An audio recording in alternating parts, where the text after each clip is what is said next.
A lot of Australians might feel like they're doing it tough, but on paper, the economy's going gangbusters.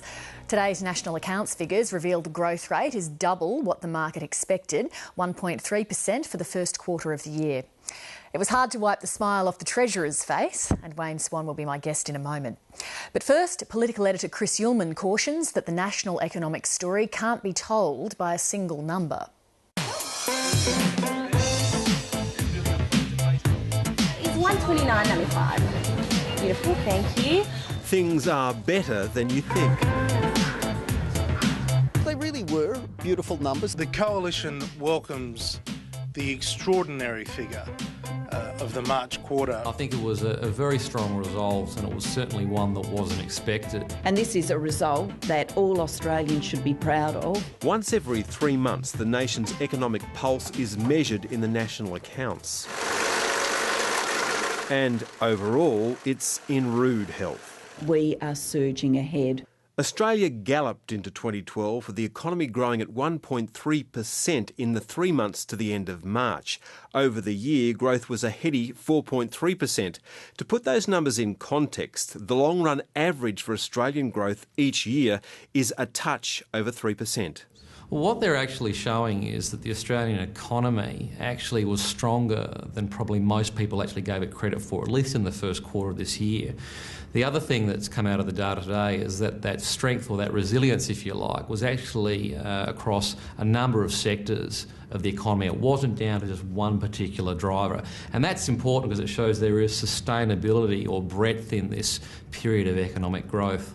The national growth figure is double what the market expected, and some of the surprise came from households. Was the strong bits of the economy were still strong. You saw it in mining, you saw it in the bits of construction that mining is dragging along, you saw it in Western Australia. That was great. But also in the areas that have been weak, that spending by families was stronger. We started to spend a bit more in retail and on cars, new cars as well. That combination was enough to drive genuinely very good growth in the opening months of 2012. We saw good, strong growth in services sectors in the economy, and this is labour-intensive sectors of the economy. So this shows that it's not really a two-speed economy. I suppose it's better termed a three-speed economy, and that middle leg is actually doing very well at the moment. But the patchwork economy is revealed deeper in the numbers. Western Australia led the charge with growth in the March quarter of 7.8%, shading the Northern Territory. It's a long way back to the rest. The ACT growing just under 3%, with Victoria and South Australia both just under 2%.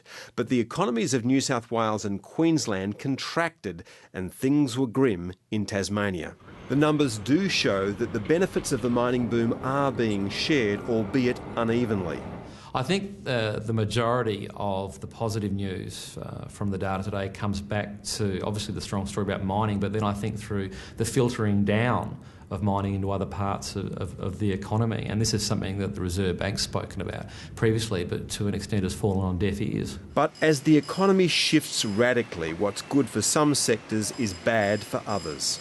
The biggest problem with these figures is that one part of the economy is actually causing damage to another part of the economy. So the growth in the mining boom is actually forcing the exchange rate up, which is then contracting the manufacturing sector.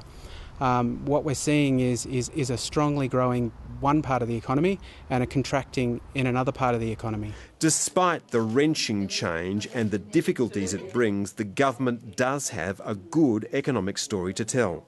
Our economy's fundamentals are strong. We are seeing our economy grow, and I think these growth numbers today are proving some of the doomsayers and sceptics wrong. The Prime Minister and the captains of mining still see the world very differently. As a country and as an investment destination, arguably the biggest change has been the terms of trade, which is the impact on the currency and so on.